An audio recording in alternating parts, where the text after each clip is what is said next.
Hi, I'm Diane Dayton. We're at the 20th Annual VF Outlet Berks Jazz Fest in Reading, Pennsylvania, sitting down with Mindi Abair. How are you? I'm doing well. How about you? I'm doing great. Thanks for having me on the show. It's so good to see you again. It's great to be here. I love coming back here. I've played Berks Jazz Fest since 1993.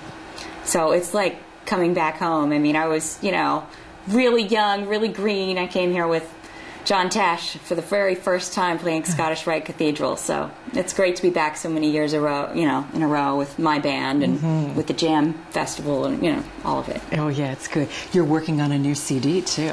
You know what? I am done with my new CD. Ooh. And I've never given birth. I don't have children, but I would liken it to giving birth. I mean, we were in the studio and, I wrote most all the tracks and we got in.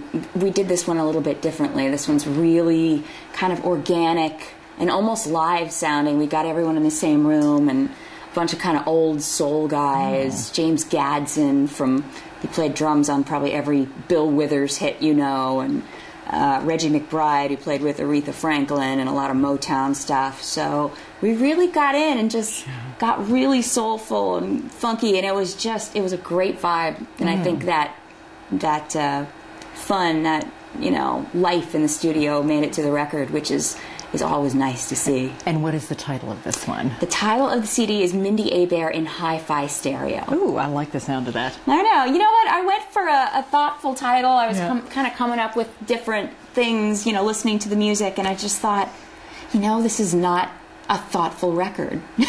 This is just a feel-good, kick back, dance, and just have fun record. So I really wanted to kind of just showcase that vintage vibe. It was inspired by all these great old records, and I didn't want to make one of those old records, but I definitely wanted to make a record that was in that vintage sound and inspired by that for today's audience. Oh, that sounds good. You also have a radio show.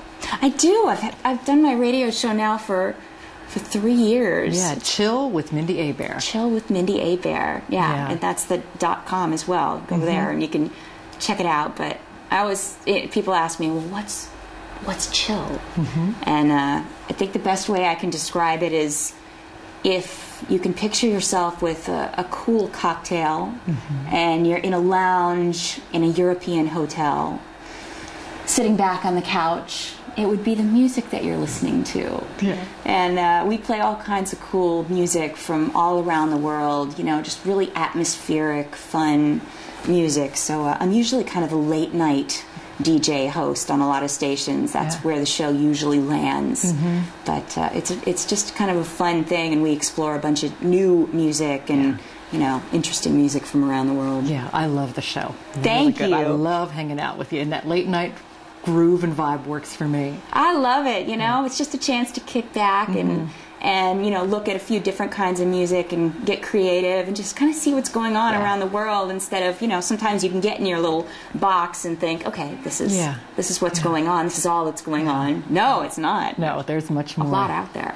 Well, speaking about a lot out there, a lot of good things happening with the jeans that we're wearing. Yes. PRVCY Jeans. Now, you signed on, you're actually helping promote these, and I love them. Let's talk about the story behind these. I can't believe we both have PRVCY Jeans. They're cool on. jeans. I love that. They're cool jeans. I know they are. Yeah. They make really cute jeans. Yeah. Well, the way that I got involved was I was at the Catalina Jazz Festival, and the owner of PRVCY Jeans came up to me, and she explained what her company was, that she started a clothing company, a jeans company, after her mother died. Her mother died of breast cancer. And she basically said, I want you to go out and I want you to do something that you believe in and that you love. So, so she started her jeans company, and she called it PRVCY, and she gives 10% of her proceeds to fight breast cancer. Now, as a woman, you know what? I'm all for that. There's tons of jeans to buy. I'd rather buy one that, it's a women-owned company, that they're doing something good for the world and doing something good for women. I think we got to stand together. So, I did a photo shoot for them for some ads they've done, and I did a song for their latest release. They did a CD that's in Nordstrom and Bloomingdale's, and the song is called Be Beautiful. And I just thought it was a nice anthem for women. You know, the words are believe, belong, be beautiful, be free, be strong, be beautiful. Sometimes you forget that as a woman. It's nice to, like, right. Yes, we should, shouldn't we? Yeah, that's right. Be proud, be beautiful. Yeah, that's wonderful. What else are you involved with that's near and dear to your heart? You know what? I've definitely gotten involved with different causes over the past couple years. I think, you know, you gain a little insight as you get a little older, and you realize, oh wow, I get to have a microphone in front of my face all the time, and you know, you can really do some good sometimes.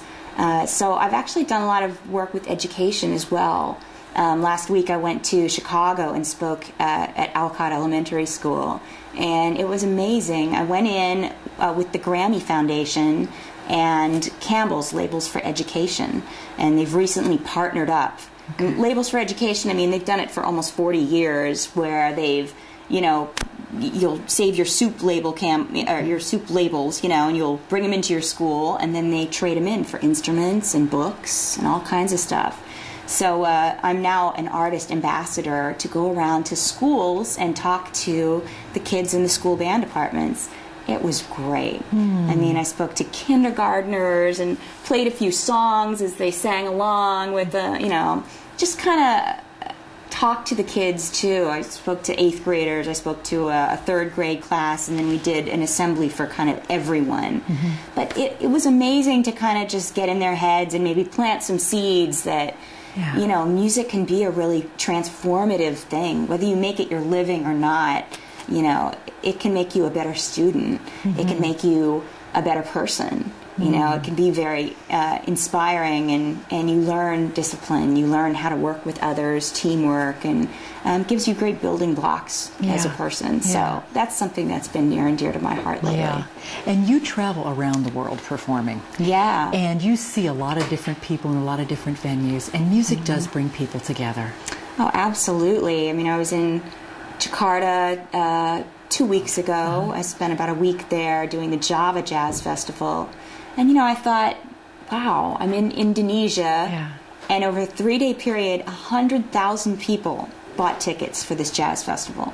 Wow. It's the largest jazz festival in the world, and you just don't think, wow, I'm on the other side of the world. We think it's just ours, you know? We're in America, this is where it's happening, you know? But it's not. All around the world, people are just, you know, coming in droves to see people play, and it was inspiring to be there. And I spent last week in London. It was just, it was beautiful. I got rained on a lot, of course, but you know, you don't mind because you're just in that vibe and that spirit. So yeah, it's fun to kind of go around the world and spread the sounds of jazz a little bit. And spread that love too. Yeah, that's of course. What it is too. Well, thanks so much for taking time today and just sharing with us who you are and what you're up to. Thank you for having me. It's always nice to see you. It's always good to see you, every year to see you. It's so good to see you. Good to hang with the girls. Indeed it is. We're coming to you from the 20th Annual VF Outlet Berks Jazz Fest in Reading, Pennsylvania.